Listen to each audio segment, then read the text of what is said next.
നമസ്കാരം. എല്ലാ NTV പ്രേക്ഷകർക്കും നിങ്ങളുടെ ഇന്ന് എന്ന പ്രോഗ്രാമിലേക്ക് സുസ്വാഗതം. ഇന്ന് 2025 ജനുവരി മാസം 22-ാം തീയതി 1200-ാം ആണ്ട് മകരമാസം 9-ാം തീയതി ബുധനാഴ്ച. ഇന്നത്തെ നക്ഷത്രം വന്നിരിക്കുന്നത് ചോതി നക്ഷത്രമാണ്. ഇപ്പം നല്ല നക്ഷത്രമാണ് ചോതി. വളരെ ശുഭനക്ഷത്രത്തിൽപ്പെടുന്ന നക്ഷത്രമാണ് ചോതി. ഇന്നത്തെ ദിവസം നല്ല ദിവസമാണ്, ബുധനാഴ്ച. അപ്പോൾ ഇന്ന് ശുഭപ്രദമായ ദിവസമാണ്. നിങ്ങൾക്കിന്ന് എന്ത് കാര്യങ്ങൾക്ക് വേണോ ഇറങ്ങാം. ഇന്ന് യഥേഷ്ടം ഓരോ കാര്യത്തിന് പോകുന്ന കാര്യങ്ങൾ വിജയം ഉണ്ടാവുന്ന ദിവസമാണ്. അതുകൊണ്ട് നമ്മൾ എന്ത് ചെയ്യണം? ഈ നല്ല ദിവസങ്ങളിൽ ഒരു കാര്യവും മാറ്റി വയ്ക്കരുത്. എത്രത്തോളം ആളുകളെ കാണാൻ പറ്റുമോ, എത്രത്തോളം ആളുകളുമായിട്ട് സഹകരിക്കാൻ പറ്റുമോ, എന്തൊക്കെ ചെയ്യാൻ പറ്റുമോ അതിനെല്ലാം റിസൾട്ട് ഉണ്ടാകുന്ന ദിവസമാണ്. അതുപോലെ തന്നെ മകരമാസത്തിലെ ചോതി നക്ഷത്രം ബർത്ത് ഡേറ്റ് വന്നിട്ടുള്ളവർക്ക് ഒരു വർഷത്തെ ഫലത്തെയാണ് ബർത്ത് ഡേയിലൂടെ നമുക്ക് ചിന്തിക്കേണ്ടത്. ഒരു വർഷത്തെ ഫലത്തെ ചിന്തിക്കുമ്പോൾ ഏറ്റവും ഭാഗ്യദായകമായിട്ടുള്ള ഒരു വർഷമാണ് നിങ്ങൾക്ക്.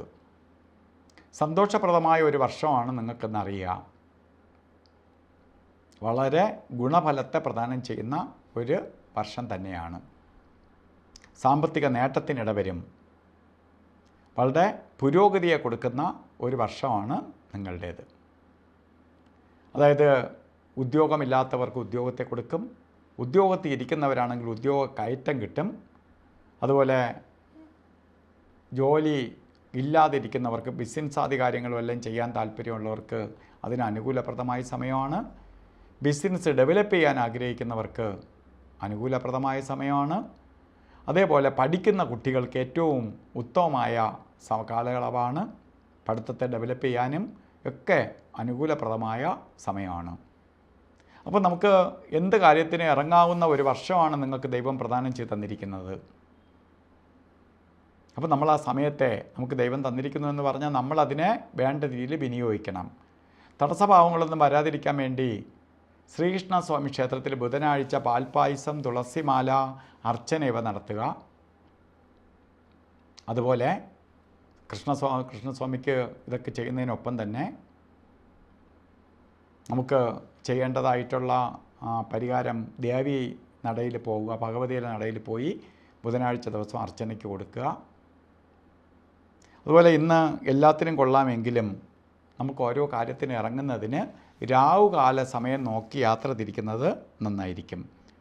രാവുകാല സമയം വരുന്നത് 12:01 എന്ന് കലണ്ടറിൽ രേഖപ്പെടുത്തിയിട്ടുണ്ടെങ്കിലും 12:36 തൊട്ടേ തുടങ്ങുകയുള്ളൂ. 2:03 വരെ രാവുകാല സമയമുണ്ട്. ഇപ്പോൾ രാവുകാലത്തിന് മുമ്പോ രാവുകാലത്തിന് ശേഷമോ ഓരോ കാര്യത്തിന് തിരഞ്ഞെടുക്കണം.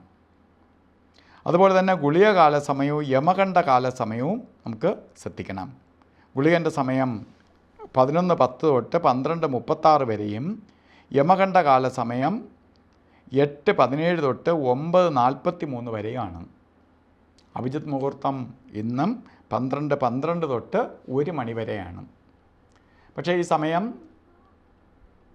രാഹുവിൻ്റെയും അതുപോലെ ഗുളികൻ്റെയും ഒക്കെ ബന്ധം നിൽക്കുന്ന കാലഘട്ടമായതുകൊണ്ട് നമുക്കിന്ന് അഭിജിത്ത് മുഹൂർത്തത്തിന് കൂടുതൽ പ്രാധാന്യം കൊടുക്കണ്ട. അല്ലാതെ തന്നെ നമുക്ക് മുഹൂർത്തമുള്ള ദിവസമാണ്. അപ്പോൾ പിന്നെ അഭിജിത്ത് മുഹൂർത്തത്തിന് ആയിട്ട് പ്രാധാന്യം കൊടുക്കേണ്ടതില്ല. ഇന്നും ഓരോ കാര്യത്തിന് പോകുമ്പോഴും വസ്ത്രധാരണത്തിൽ ശ്രദ്ധിക്കണം. പച്ച കളറ്, പച്ച മിക്സായിട്ടുള്ളതോ ആയിട്ടുള്ള കളറിലുള്ള വസ്ത്രം ധരിക്കുന്നത് നമുക്ക് ഭാഗ്യദായകമായി തീരും. നമ്മളിലേക്ക് പോസിറ്റീവ് എനർജി ആഗിരണം ചെയ്യാനും ഇറങ്ങുന്ന കാര്യങ്ങൾ വിജയിക്കാനും നമ്മൾ ശ്രദ്ധിക്കപ്പെടാനും സഹായിക്കും. അതുകൊണ്ട് വസ്ത്രധാരണം ഓരോ ദിവസവും പ്രാധാന്യമുണ്ട്. അതിന് മുൻതൂക്കം കൊടുത്ത് മുന്നോട്ട് പോവുക.